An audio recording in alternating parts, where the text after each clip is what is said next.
à tous et bienvenue sur ma chaîne. Donc aujourd'hui j'ai décidé de vous faire en fait une petite vidéo pour vous apprendre en fait des conventions pour essayer en fait de retrouver un objet en fait ou pour retrouver par exemple une personne qui serait disparue avec par le moyen en fait d'un pendule tout simplement.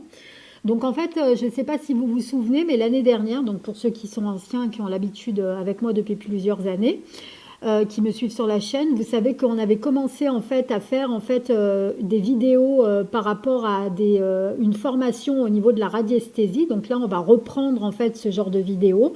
Donc je vais vous apprendre un petit peu comment vous servir d'un pendule en fonction de ce que vous voulez faire. Donc on avait fait l'année dernière au niveau de la divination, comment se servir d'un pendule au niveau divinatoire pour essayer d'avoir des réponses claires et précises par rapport en fait à de la divination, tout simplement. Donc là, en fait, on va faire vraiment au niveau des personnes disparues ou des objets disparus que vous ne trouvez pas et que vous aimeriez bien retrouver. Donc en fait, je vais vous montrer un petit peu comment ça marche. Donc en fait, il faut que vous vous procurez, pour ceux qui n'ont pas de cadran de radiesthésie, l'idéal, ça serait d'abord en fait un petit jeu où vous avez des cadrans de radiesthésie qui sont spécifiques à pas mal de choses différentes. Hein. Donc ça peut être pour réaligner les chakras, pour savoir quel chakra est déréglé. Ça peut être pour retrouver un objet ou une personne. Ça peut être au niveau divination. Ça peut être des taux vibratoires ou des taux de vitalité. Ça peut être par exemple pour savoir quelles sont les entités que vous avez chez vous. Par exemple dans une maison, est-ce que c'est plus quelque chose de négatif ou de positif, peu importe. Donc là, vous avez vraiment des cadrans pour toutes sortes de choses. Ça peut être aussi au niveau de l'eau, pour trouver des sources d'eau.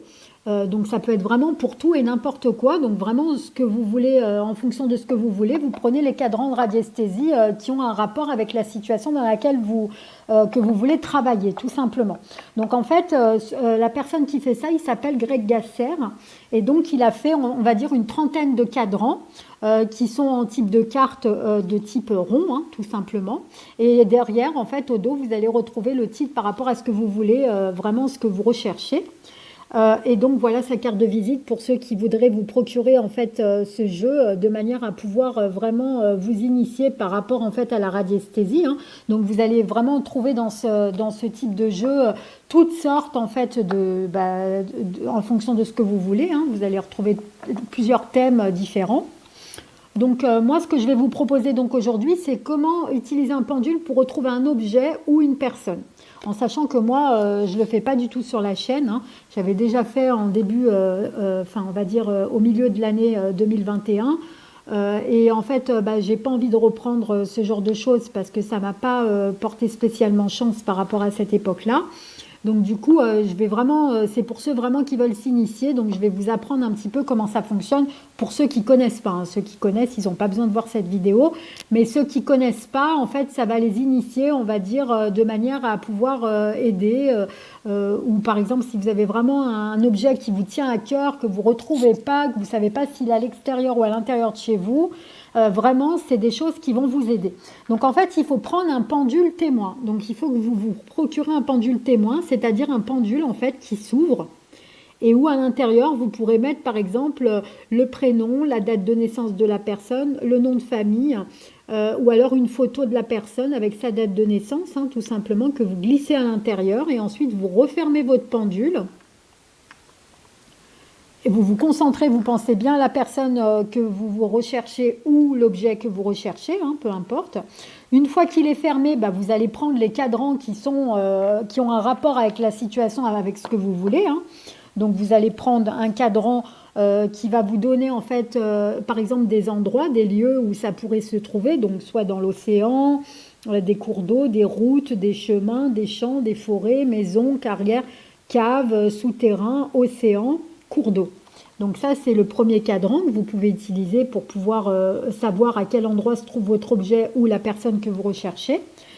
Un cadran, en fait, au niveau tout simplement du pays de la France. Hein. Si vous vous trouvez en France, ça serait bien d'avoir un cadran de France, de la carte de la France, de manière à vraiment savoir quels sont les endroits.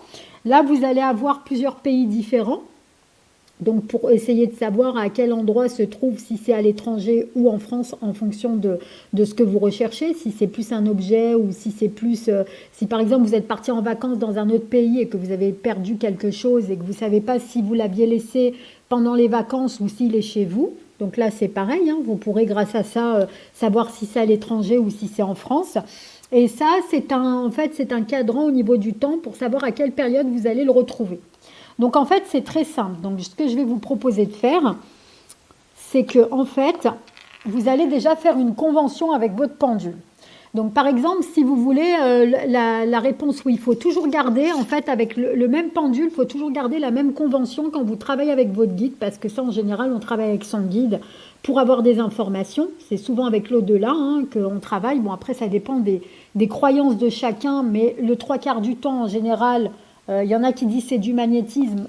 Pour moi, c'est les défunts, c'est l'au-delà, c'est le guide hein, qui transmet les messages. Donc en fait, si vous voulez vraiment avoir des réponses claires, déjà posez des questions, comme je vous dis toujours, sur des réponses que vous connaissez déjà. Sur du passé, par exemple, est-ce que votre voiture est bien garée, par exemple, au garage ? Donc vous allez, comme vous savez exactement si c'est au garage ou pas, bah vous aurez la réponse, vous saurez si votre pendule il vous répond juste ou pas. Et tant qu'il vous répond faux, c'est qu'il n'est pas habitué à vous, tout simplement. Donc, il faut vraiment vous entraîner avant de faire ça. Il faut vraiment le travailler, le pendule, jusqu'à ce qu'il vous réponde toujours juste. Est-ce que vous avez eu votre bac? Donc, ça, vous le savez, par exemple. Donc, ça va vous répondre à la question.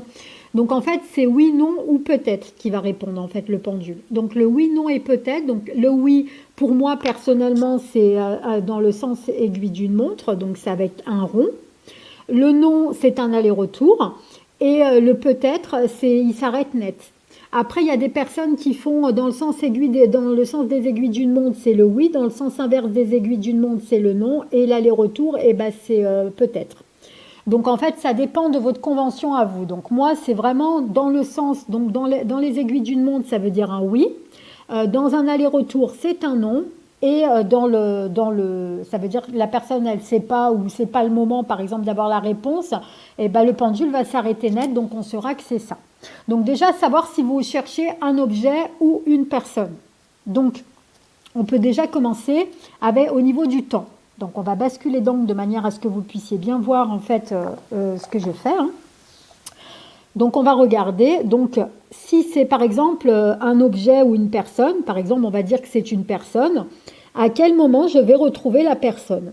Donc là, déjà, on met bien le pendule comme il faut. Donc déjà, il faut bien mettre le coude posé et qu'il soit stable.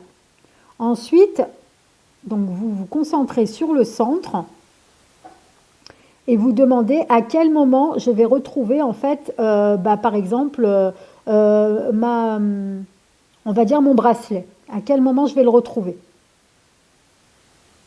Dans combien de temps? Et là, on attend qu'il vacille dans un endroit précis. Donc, par exemple, s'il vacille, par exemple, sur le 1 an, ça veut dire que ce sera dans un an à peu près que vous allez retrouver votre bracelet, tout simplement. Donc là, on va vraiment faire en fonction au niveau, en fait, du temps, hein, tout simplement. Donc là, on ne fait pas spécialement de convention parce que je n'ai pas de bracelet perdu, donc ça ne va pas spécialement me répondre. Hein. Donc, on ne va pas embêter les guides pour ça. Donc là, je vais vraiment vaciller moi de manière à ce que vous puissiez comprendre, mais de base, il faut vraiment le faire correctement, les amis. Hein. On ne va pas embêter les guides pour ça. Donc ensuite, on va essayer de voir, est-ce que mon bracelet est à l'étranger? Donc on reprend au niveau du centre, on remonte, et on s'arrange à ce que le bras soit bien stable. Et ensuite, on demande, déjà, est-ce que le bracelet déjà est à l'étranger? S'il dit non, donc l'aller-retour, ça veut dire qu'il n'est pas à l'étranger, donc il est en France, puisque moi j'habite en France. Si par contre on dit qu'il est à l'étranger, on vous fait un aller-retour, un rond, on vous dit qu'il est à l'étranger, à ce moment-là, on demande à quel endroit exactement il se trouve, dans quel pays il se trouve, à l'étranger. Donc après, s'il vacille par exemple vers la Belgique, il faudra la carte de la Belgique. Donc là, en l'occurrence, je ne l'ai pas. Donc, il faudra que vous imprimez sur Internet une carte, en fait, au niveau de la Belgique pour essayer un petit peu de voir dans quel endroit exactement il se trouve. Par exemple, si on dit non, il n'est pas en Belgique, donc il est en France, dans ce cas-là, on demande à quel endroit précisément en France il se trouve. Donc, on se met au milieu, hein, vraiment là, et puis on essaye de regarder à quel endroit. Donc là, on me dit... On attend un petit peu déjà, voir un petit peu s'il ne vacille pas dans un autre endroit, hein, qu'il soit toujours stable au niveau de l'endroit. Là, il me dit dans le 8, dans le 08. Donc apparemment, il est dans le 08, mon bracelet, au niveau de la France. Donc on sait qu'il est dans le 08. Bon, après, je ne connais pas trop au niveau des départements, hein, donc je ne vais pas m'aventurer à dire des bêtises, les amis. Donc là, on va essayer de demander dans le 08 à quel endroit il se trouve à l'extérieur. Donc déjà, est-ce qu'il est à l'extérieur? Si le pendule, par exemple, il dit oui, il dit qu'il est à l'extérieur, il me fait un rond, il me dit que c'est à l'extérieur, dans ce cas-là, je vais prendre en fait ce petit cadran de radiesthésie et je vais demander à quel endroit exactement de l'extérieur il se trouve.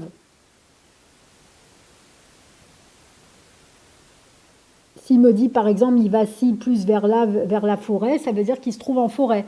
Si c'est vers le champ, c'est plus vers le champ. Vous voyez, donc du coup, ça vous donne des indications pour essayer en fait de retrouver un objet ou une personne en fonction de ce que vous recherchez tout simplement. Donc voilà les amis, j'espère que cette petite vidéo aura pu vous aider pour pouvoir vous former au niveau de la radiesthésie. On fera d'autres petites vidéos pour essayer en fait, la prochaine vidéo, ça sera certainement pour savoir quelles sont les entités qui sont dans la maison, si elles sont positives ou négatives, en fonction de ce que vous avez et quels sont les types d'entités qui se trouvent dans votre maison, tout simplement. Voilà, donc ça sera la prochaine petite capsule que je vous propose. En attendant, je vous fais des très très gros bisous et je vous dis à très vite pour de nouvelles vidéos les amis. À très bientôt.